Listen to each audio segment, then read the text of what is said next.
It was a cold, foggy October night when I left the city for a delivery in a small town about 2 hours away, the kind of road that had more trees than streetlights and barely any traffic at all after dark. And from the moment I turned onto it, I felt a chill in my chest that I couldn't explain, like the night itself was pressing against my car. The fog was thick, curling around the headlights in strange, almost organic patterns, and I kept telling myself to stay calm, that I'd driven these roads countless times before, but the silence outside was unnatural, suffocating, and I could hear my own heartbeat like a drum echoing inside the cabin. When suddenly I saw her, standing on a shoulder, barefoot and dressed in a long white gown that dragged along the cracked asphalt, her hair black and wet, covering her face, and even from 50 feet away,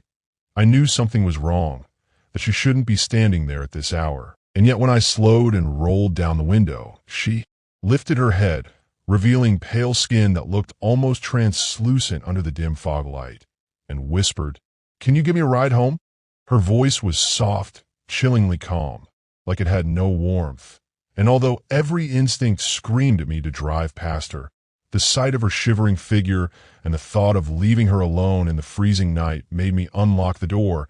and the moment she got in, the temperature dropped sharply, the air inside the car becoming icy, my breath fogging the windshield, and the seatbelt pressing against me felt unnaturally tight, as if something invisible was holding me in place, and she didn't say another word, just sat there, hands folded, staring straight ahead, her eyes hidden, but I could feel them on me. And after a few minutes, I asked where she lived, but she only shook her head slightly, saying, "You're going the wrong way."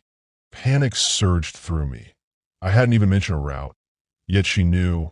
and suddenly the road seemed to twist and stretch impossibly, the same tree that I passed a minute ago appearing again, fallen branches lying in the same unnatural pattern, the fog thickening to the point where headlights barely penetrated it. And then I realized with a cold stab of terror that the GPS on my phone was frozen at 2:17 a.m., no matter how much I tried. And the radio was dead static, broken, unresponsive, and the tires on the asphalt seemed louder, crunching in rhythm with the whispers I thought I heard in the fog, faint voices speaking a language I didn't recognize, and I dared not look at her. But I could sense her slowly turning her head toward me, her movements smooth, impossible, as if the air itself guided her motion, and her voice, when she spoke again, was low, almost a hiss. "He's waiting," and my stomach dropped because I didn't know who he was. I didn't want to, yet I could feel eyes watching me from the trees, the shadows shifting unnaturally, the road ahead elongating in a darkness that shouldn't exist, my tires spinning over nothing. Yet I was moving forward, deeper into that living night, until a dirt road opened like a gaping mouth into the woods, and she pointed silently, and I followed, heart hammering, the fog thickening to the point I could no longer see beyond the first 10 feet. And then there it was, a small cabin, windows broken, door hanging open, darkness within, and she whispered, "This is home," stepping out, floating slightly above the ground as she disappeared into the doorway. And I realized she wasn't walking. The wind seemed to carry her, and from inside the cabin came a sound I can never describe, like a scraping, breathing, growling, as if something huge, ancient, and hungry was waiting, and my car doors locked themselves. My engine wouldn't start, the tires spinning uselessly over gravel, and in a panic, I finally tore the seatbelt off, slammed the doors, and ran, never looking back, never driving that road again. Yet even now, when I'm on empty roads at night, I feel her presence in the back seat, and sometimes I hear her whisper in my ear, "You're going the wrong way." Even after that night, I couldn't shake the feeling of being followed. Weeks later, I had to take a different route home on another rural road, and the air carried the same icy pressure, the fog curling like living fingers around my headlights. And as I slowed near a curve, I saw another figure, a woman in white, just standing in the road, her head down, and I could swear the same heartbeat thumped in rhythm with mine as the air inside the car dropped in temperature. Instinct screamed to flee, but I was drawn toward her as if compelled, and when I stopped and looked, she lifted her head, eyes black pools reflecting my headlights, and her mouth opened slightly, whispering the same words, "Take me home." And I realized then that it wasn't just one of them, that some force had learned to mimic the voices of the dead. And when I floored the gas and swerved past her, I felt the car brush something, a hand, a cold skeletal hand on the roof. And when I looked in the mirror, she wasn't there, yet I felt her gaze following, waiting, and I knew the road itself had remembered me, that the curve ahead twisted impossibly, and the trees leaned inward, closing like jaws, and somewhere in the distance, faint laughter echoed, the kind of laughter no human can make, hollow and eternal. And when I finally burst into the main highway, under the streetlights and the safety of passing cars, I thought I was free, yet the GPS on my phone, for a brief instant, flickered, and the time froze again at 2:17 a.m., and when I glanced at the rearview mirror in the back seat, I swear I saw her, pale, floating, the dress wet, and clinging to her like it had absorbed the fog itself. And she whispered almost tenderly, "You're still going the wrong way," and I slammed my eyes shut, drove blind, and even now, months later, cannot take any road alone at night. Because I know some roads are alive, they remember, they hunger, and the hitchhikers in white are always waiting, patient, eternal, and they always catch up.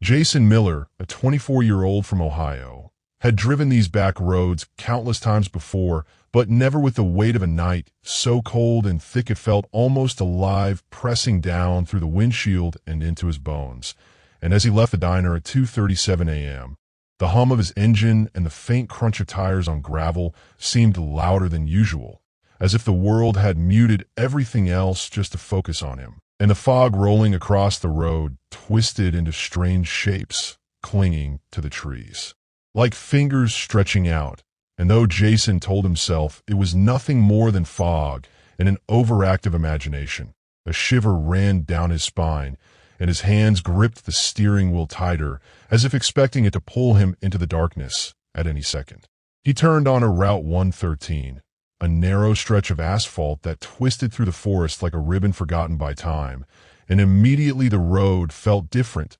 unnatural, as if the curve he knew would be next had already stretched ahead impossibly far, and then snapped back behind him. And every tree lining the road leaned inward like spectators to some event he had unknowingly become a part of, and the shadows between them flickered, twisting, sometimes forming humanoid silhouettes, too deliberate to be animals, too fluid to be real. Jason forced himself to focus, eyes scanning the road for deer, for branches, for any ordinary obstacle, but each glance revealed anomalies, small at first.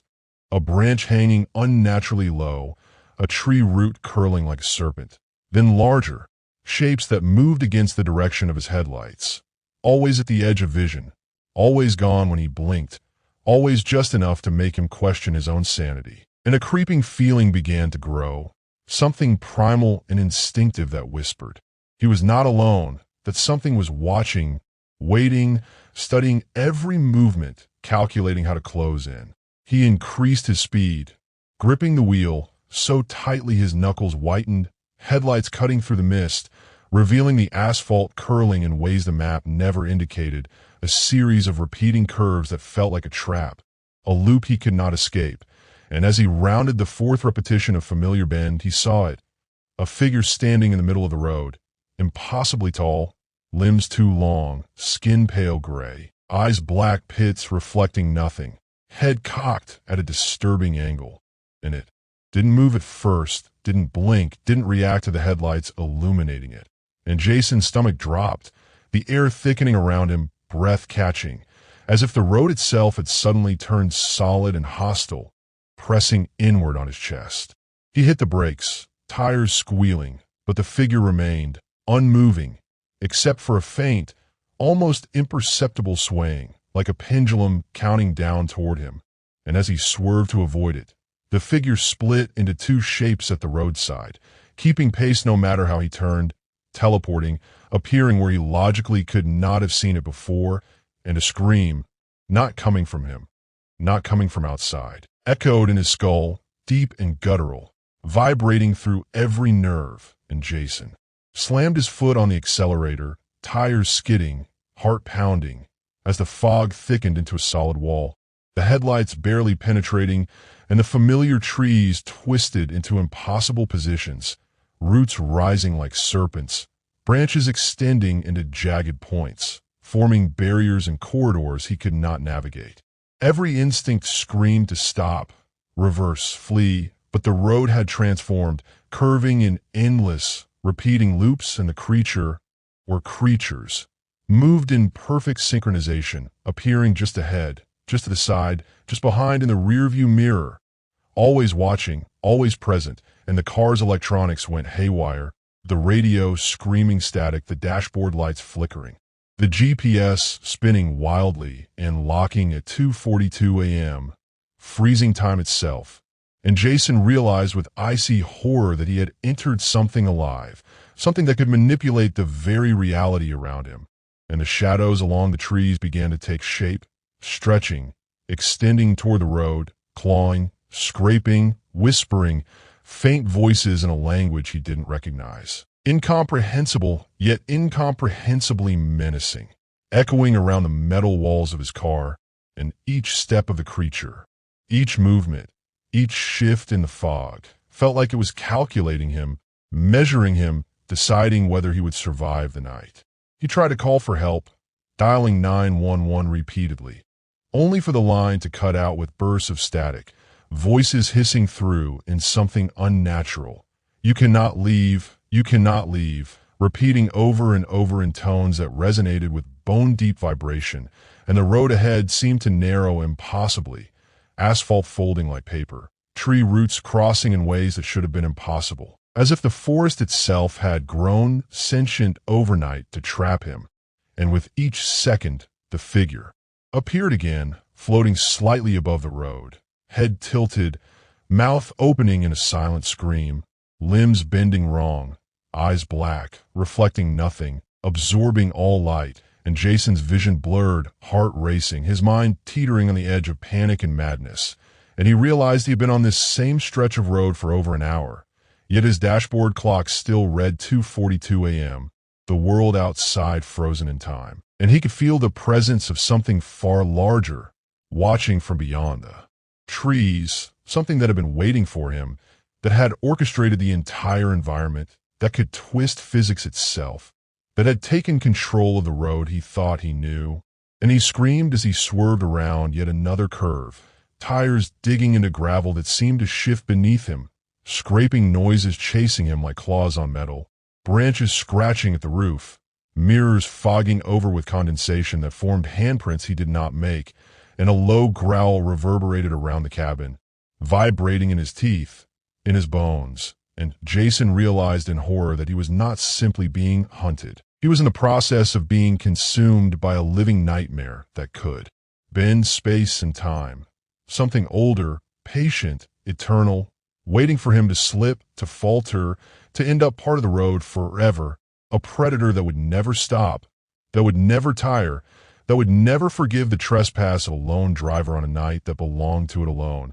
And the figure's voice returned, cold, icy, rasping inside his mind. "You'll never leave." The road ahead twisted impossibly, folding back onto itself in ways that made Jason question his own memory. The trees leaning closer with each bend, as though trying to funnel him into a trap. And with every glance in the rearview mirror, he could see the figure lingering, sometimes hovering just behind him, other times impossibly far away, yet somehow still staring directly at him. Eyes empty black pits that seemed to pierce through the metal of the car and straight into his mind. And the fog thickened even more, rolling like living smoke, swirling around the headlights until the world outside was nothing but a viscous gray that muffled sound and distorted vision. And then, from the edge of his perception, Jason saw movement in the darkness. Multiple shadows stretching and snapping into forms that were too tall,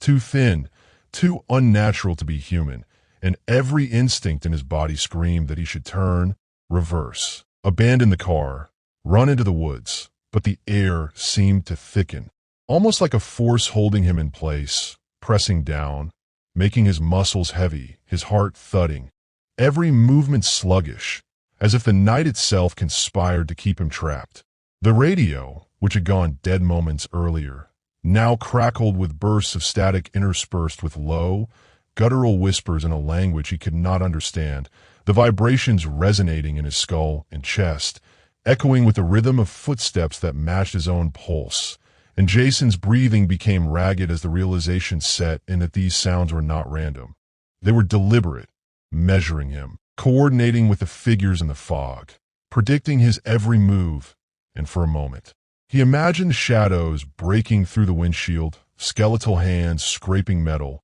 eyes glowing in the dark, reaching for him, and he swerved violently, tires squealing, the car fishtailing as he barely kept it on the road, yet the road itself seemed to bend around him, as if alive, loops forming that he knew should not exist, each curve identical to the last, looping infinitely, a labyrinth that the forest had become, and the figures multiplied, appearing on both sides of the road, sometimes behind, sometimes inside the car in glimpses, reflections on fogged windows, and Jason's panic escalated into near hysteria, hands shaking on the wheel, throat dry,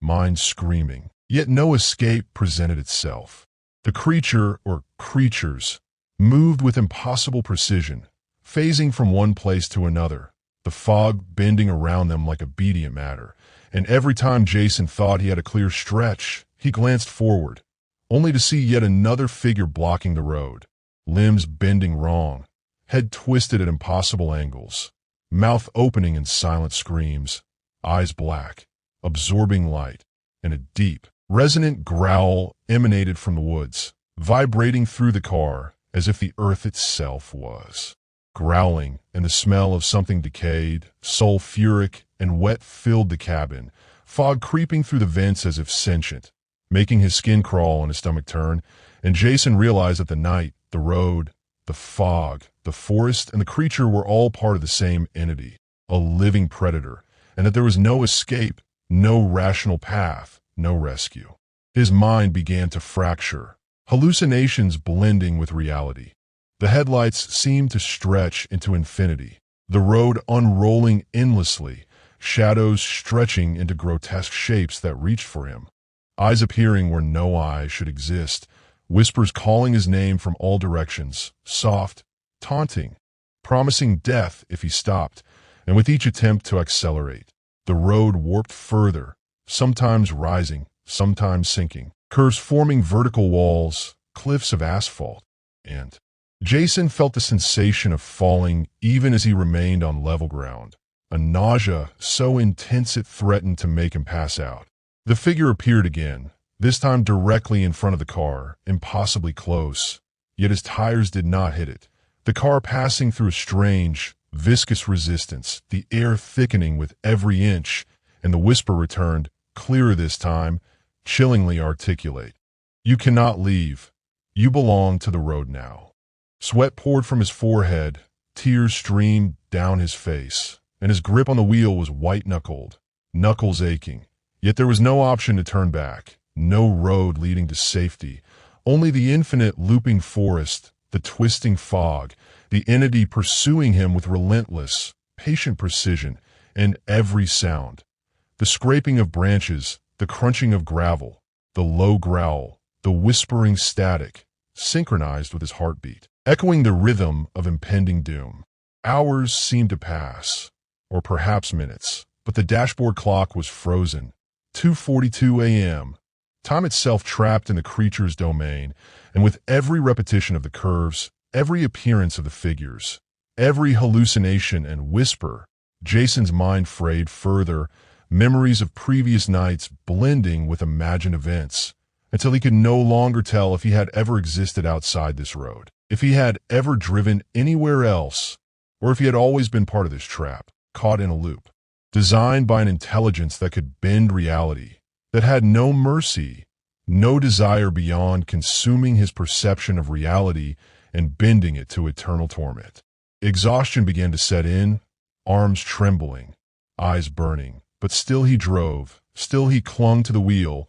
the car scraping against roots, branches slashing at the roof, fog thick as smoke, figures multiplying, voices screaming, whispering, taunting. And then, in a moment of fleeting clarity, he saw lights, faint, distant, but unmistakable, like a gas station or a diner on the horizon, and relief surged through him. Hope blossomed, and he accelerated, praying to escape, to reach normality, to break the loop, when suddenly the figure appeared again in the rearview mirror, inside the car this time. Pale face pressed against the window, eyes black voids, mouth stretched unnaturally wide, dripping mist, and the voice echoed directly into his skull. "You will never leave," and Jason screamed, swerved, tires leaving the road, crashing into a ditch, body thrown forward, heart hammering, lungs burning, adrenaline surging. Yet when he staggered out, the forest behind him was gone,